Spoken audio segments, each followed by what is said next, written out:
Aku gila, selamat malam. Iya, kamu gila ya? Namanya bagus. Bagus. Islam atau Kristen? Islam atau Kristen. Kristen, saudaraku? Oh, Kristen, pastinya Kristen. Oke, silahkan ngobrol sama, kebetulan ada guru kami di sini. Oke. Saya Oke. cuma mau menanya pendapat dari saudara sekalian sih. Kenapa ya? Dari beberapa kasus terorisme itu selalu pelakunya banyak yang beragama Muslim. Itu tolong ditanggapi gitu. Ada Oke. apa sebenarnya? What's wrong with Baik, Islam? baik. Iya. Jadi beranjak dari kata teror. Teror itu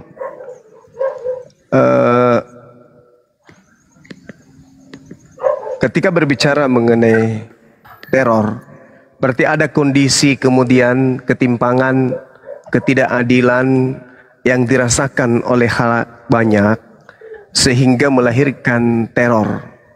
Itu yang disebut teror. Jadi teror ini pencetusnya adanya ketimpangan yang terjadi yang dirasakan oleh pihak yang kemudian melakukan teror. Nah, kalau kita lihat pembandingnya bahwa dikatakan sebagian besar teror itu pelakunya Islam, mungkin yang Anda rasakan itu di Indonesia. Seibarat antara pesawat dengan mobil, pesawat terbang dengan kendaraan roda 4. Kebanyakan yang terjadi kecelakaan itu adalah kendaraan mobil roda 4 karena massanya lebih banyak dibandingkan pesawat. Kalau Anda melihat negara-negara yang mayoritas Kristen, tidak ada satupun di sana umat Islam yang jadi teror. Semuanya jadi Kristen, pemerkosa, pencuri, pemburit, penipu, ya semuanya beragama Kristen. Itu satu. Yang kedua, kalau kita melihat dampak teroris dan dampak penjajah, itu jauh lebih hebat dampak penjajah daripada teroris itu. Nah, penjajah di atas muka bumi ini itu dipelopori oleh orang yang menyembah kepada makhluk bernama Yesus. Nama ibadahnya itu hari ibadahnya Minggu. Nama tempat ibadahnya namanya gereja. Pemimpin agamanya namanya pendeta dan pastor. Nama buku sucinya yang dianggap suci itu Bible. Dan Tuhannya bernama Yesus. Kemudian agamanya bernama Kristen. Itu penjajah. Kalau Anda tidak pernah merasakan penjajah di luar negeri, coba tanya kakek Anda. Nusantara ini dijajah oleh orang yang tadinya agamanya bernama Kristen. Tuhannya bernama Yesus. Ibadahnya Minggu, tempat ibadahnya gereja. Dan itu melakukan penjajahan di Nusantara ini. Mau tahu? Bukan 1 hari, 2 hari, 3 hari, 4 hari. Bukan 100 tahun, 200 tahun. Tapi 300 tahun lebih. Teroris hanya berlaku paling lama 2 hari, habis. Teroris sehebat-hebatnya teroris. Di negara ini paling lama 2 hari, 3 hari habis. Iya Pak, saya nanya ruang lingkup Indonesia Pak. Iya, tapi kalau yang disebut Saya nanya penjajah ruang di lingkup Indonesia, ya, bukan di Indonesia, penjajah, Pak. di Indonesia ini asal Anda tahu, ada yang disebut makam 40.000 jiwa. Masih ada sampai hari ini. Pelakunya siapa? Agamanya Kristen. Kalau teroris, mana kuburannya yang 10.000 ada? Ada kuburan yang 100.000 ada? Ada kuburan kemudian yang 10 orang, 20 orang, 30 orang karena teroris? Tak ada. Tapi kalau karena Kristen, 40.000 jiwa satu lubang. Anda tahu? Anda tahu itu? Itu satu. Apa yang diwariskan oleh penjajah? Gereja, Bible. Tuh, warisannya tuh. Gereja, Bible. Itu. Penerus mantan budak, mantan pemuas nafsu mereka ketika mereka pulang, keturunannya itu masih ada sampai hari ini. Sedangkan kalau teroris, apa yang diwariskan oleh teroris? Ada? Ini Tak maksudnya ada. 350 tahun yang mana ya Pak? Penjajah yang ada di Nusantara ini, Dek, 303 abad lebih, Dek, melakukan penjajahan. Yang mana Pak? Dijelaskan yang mana? Belanda, Dek. Belanda, Oke, Dek. Belanda. Belanda. Ah, Belanda dari mana ini yang kata Bapak mendirikan mengatakan sebuah kalau lembaga, mereka itu Dek. memang Kristen? Belanda itu mendirikan sebuah lembaga, Dek. Penjajah Belanda itu mendirikan sebuah lembaga, nama lembaganya itu Lembaga Bible Indonesia. Paham, Dek? Paham? Coba tanya kakekmu sama nenekmu. Pada saat agama Kristen melalui Belanda itu menjajah di Nusantara, kakek dan nenek saya sebagai apa pada saat itu? Ayo tanya kakekmu, Dek. Bapak kurang Kakekmu ngapain? literasi ya. Bapak kurang literasi ya. Iya, saya tanya, kakekmu ngapain pada saat masa penjajahan oleh Belanda? Apa yang dikerja oleh kakekmu? Jadi kacung? Tidak menggauli bidadari, tidak Oh, tidak menggauli bidadari, tidak menggauli bidadari. Anda baca bilangan 31, Dek, nomor 17. Harta rampasan berupa manusia, perempuan semua harus dibunuh, Dek. Semua perempuan yang tidak perawan lagi harus dibunuh, Dek. Dan anak-anak kecil yang usia 1 tahun sampai dia masih perawan itu harus dipakai untuk mereka, Dek. Ngerti kamu, Dek? Kamu Itu kan Bible, Dek. Itu Bible. Bible itu yang ada di ketek penjajah, Dek, yang dibawa ke Nusantara, Dek. Nah, tanya kakekmu sekarang. Kakekmu pada saat penjajahan agama Kristen melalui bendera Belanda, kakekmu sebagai apa pada saat itu, Dek? Dek. Dek. Dek. Kakekmu ngapain pada saat masa penjajahan, Dek? Coba dilihat lagi, Pak, literasinya, Pak. Iya, Itu Belanda kakekmu pada masa mempekerjakan? penjajahan ngapain, Dek? Ngapain? Kutanya dulu. Kakekmu pada saat masa penjajahan Belanda yang beragama Kristen, itu kakekmu ngapain Gak dia? usah di-mute, kampungan. Jangan emosi dong. Jangan emosi dong. Bukan emosi. Kakekmu waktu itu kakekmu ngapain, Dek? Kakekmu ngapain pada saat umat Islam memperjuangkan kemerdekaan Indonesia, kakekmu ngapain, Dek? Joget Sumba, tari jaipong. Malu. Ya diturun. Malu, Dek. Ya, Bang Zuma. ya. Suaranya dikencangin, Bang. Saya respon pertanyaan kalian ya. Saya tidak mengada-ngada, saya merespon. Ini teman kita Faris, kalau nggak turunin aja. Ngapain dia buka pamer muka kayak gitu? Diturunin aja, Dek. Nadia ngapain? Mau ngapain beliau? Mau pansos? Halo Bang Zuma. Iya, silakan. Selamat malam Bang Zuma.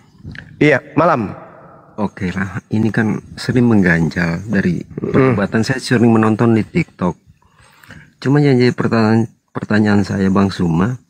Siap. Awal mulanya penggunaan kata ucapan Allah itu sebetulnya yang pertama kali oleh siapa? Terus siapa yang memberi nama?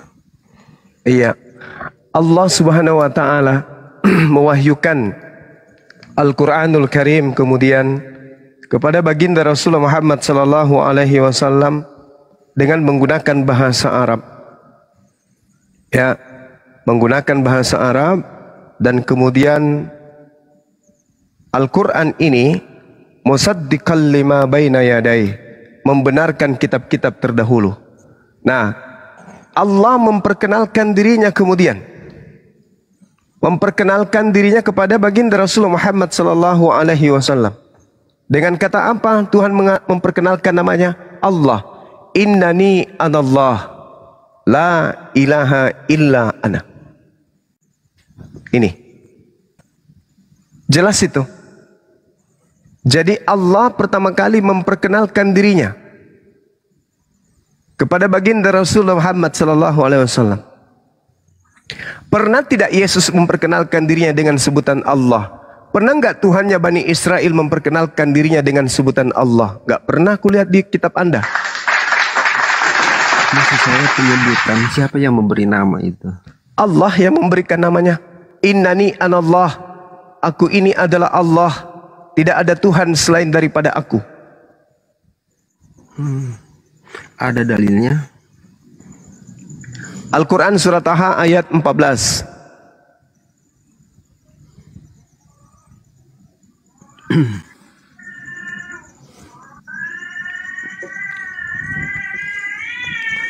Kata Allah itu atau nama atau gelar ya? Itu nama. Gelar itu Tuhan. Siapa yang memberi nama itu? Astagfirullahaladzim, ya Allah ya Karim. Udahlah bang, kalau Anda nggak bisa diskusi, bertanya aja susah. Gimana dong?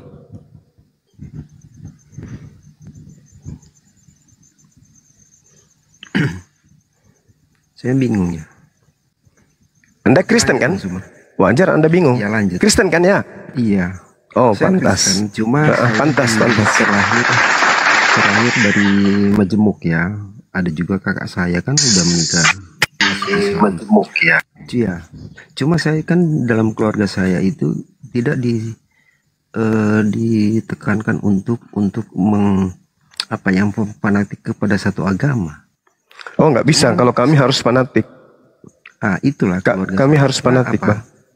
Kalau orang tua saya bilang kalau fanatik kita bisa mentuhankan agama, sedangkan Ya, orang itu tua saya bahlul itu. mengajarkan- Kenapa menuhankan agama? Tuhan itu cuma satu. Kenapa agama yang dituhankan?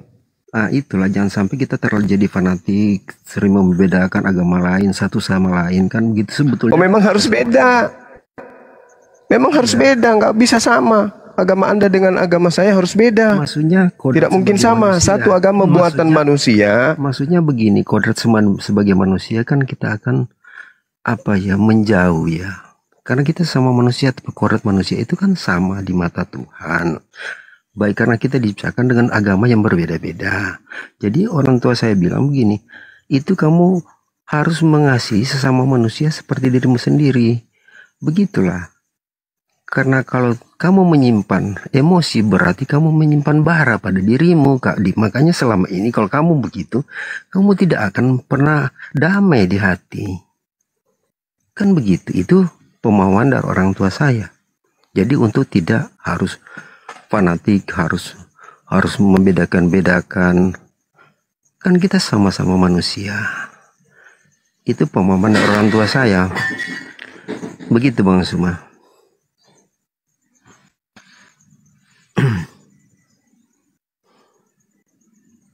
Halo.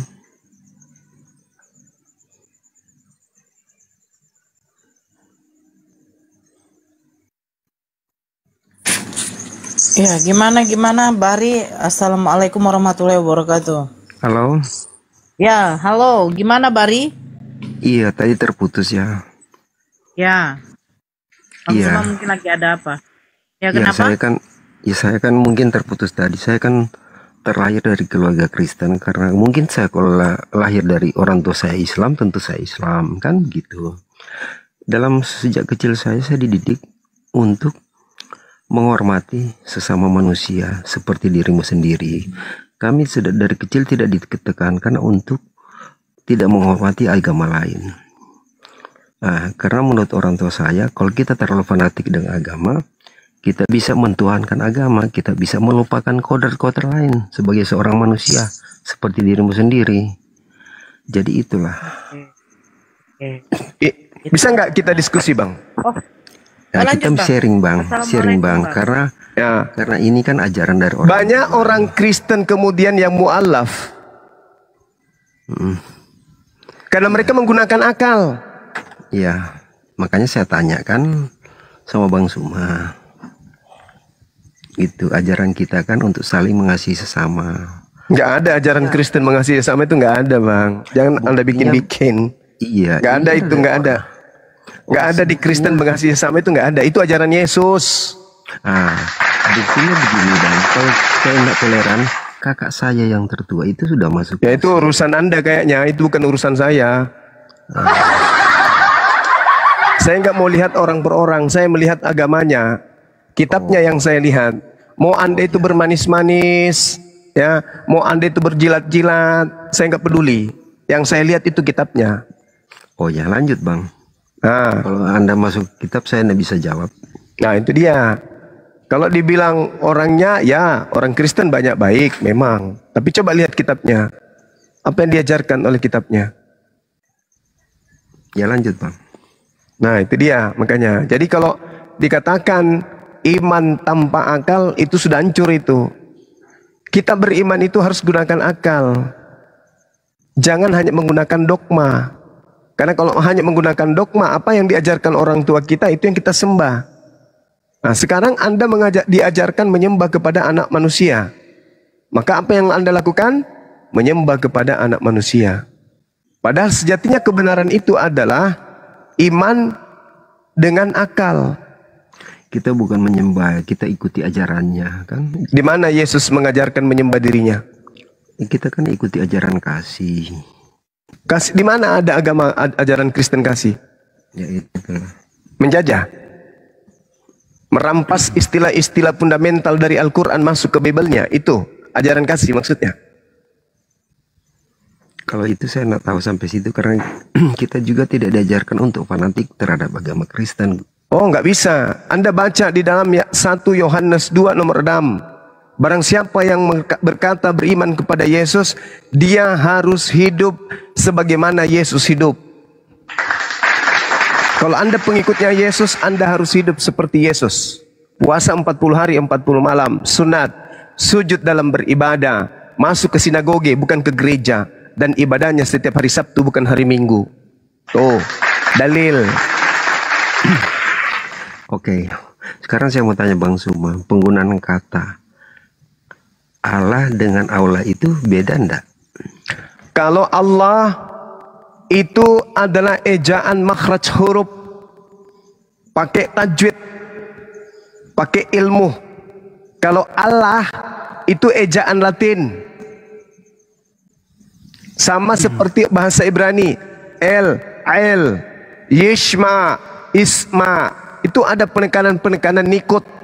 Sama kalau di Islam harakat dan makhraj huruf.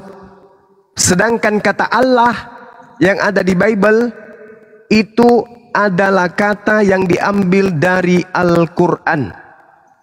Tak ada sumber lain selain Al-Quran. Ada nggak sumber lain? Kata Allah ini tak ada. Itu diambil dari Al-Quran.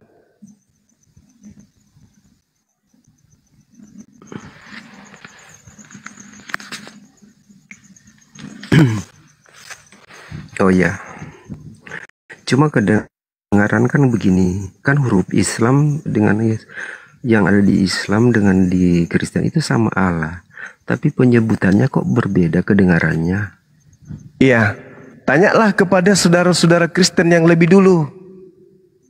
Kenapa orang Kristen membacanya Allah dibaca Allah? Itu penyembunyian identitas.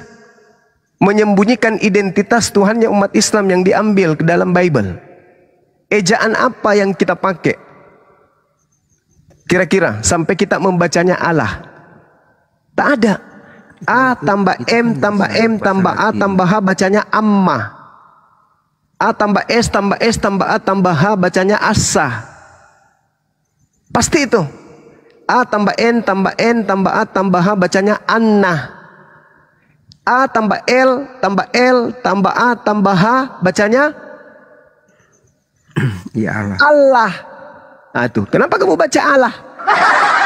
Karena menyembunyikan identitas Tuhannya umat Islam yang kalian ambil. Kan umat Islam bilang Allah.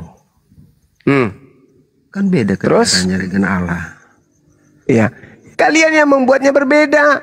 Karena kalian menyembunyikan identitas Tuhan kami. Di mana kata Allah itu adalah Allah.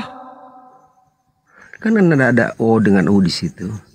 Mana ada huruf O di dalam bahasa Arab? Mana ada? Allah. Allah. Iya kan. Allah. Itu huruf. Itu huruf alif. Kan begitu. Iya. Makanya itu kemudian iblis mengambil kata itu dan mengidentifikasinya sebagai sembahan mereka dengan sebutan Allah. Itu setan tuh cara kerjanya itu begitu. Memalsukan sesuatu yang benar. Coba saya tanya, dari mana Kristen mengambil kata Allah?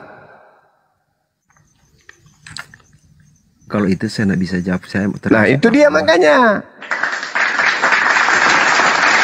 Jadi Tuhannya umat Islam itu diambil, lalu disebut Allah, supaya abjad itu kan Allah itu kan dari Latin Bang Suma. Kalau dari abjad Arab itu alif bentuknya seperti telunjuk begini. Beda dengan Abjalatin kan model A-nya model segitiga. Ya Bang Zuma. Oke, kemungkinan Anda benar tapi 0,0%. Sekarang kalau itu terjadi dan itu yang menjadi alasan, tolong sebutkan kepada saya dari mana asal kata Allah yang kalian gunakan itu. Dari mana asalnya? Sudah bilang saya tidak tahu. Saya awam. Toh, cuma saya ada perbedaan pendengaran. Kalau Kristen menyebutnya Allah, kalau Islam menyebutnya Allah. Kan itu kedengarannya kan tidak sama. Walaupun penulisannya sama, Bang. Itu kan. Jadi gini, kata Allah yang kalian pakai itu satu-satunya sumber hanya dari Al-Quran. Yang pemilik menyebutnya Allah. Kalian yang mengambil itu menyebutnya Allah. Kok kedengaran gue beda Bang, Allah dengan Allah. Ya. Kalau didengar secara manusia normal kan itu kan beda. Udahlah, susah saya menjelaskan kalau orang tidak pakai otak, susah. Ampun saya tuh orang paling ampun saya kalau diskusi sama orang yang tidak berakal. Orang tak ada otak, susah. Assalamualaikum Bang Zuma. Waalaikumsalam warahmatullahi wabarakatuh. Sedikit abangku. Silakan. Ya, ini kan kata Allah beda dengan Allah. Allah itu kan bahasa Arab, ya kan? Nah, jadi bagaimana kalau dia membaca bahasa Inggrisnya satu one? Apakah berarti one? Kan begitu. Dia belajar bahasa Inggris satu one, tulisannya one. Nah, kalau tulisannya Allah, apakah bahasa Arab itu kita jadi membacanya Allah? Pasti Allah karena menggunakan bahasa Arab. Nah, dia nggak mengerti itu. Coba dia suruh baca bahasa Inggris. Book. Apakah artis berarti dibaca book? B-O-O-K. Kan begitu. Ya memang nggak nyampe, Bang. Kebanyakan makan B2 kayak gitu, Bang. Kayaknya sih. Iya, minyaknya udah terlalu banyak mengumpul, Bang. Belum disedot.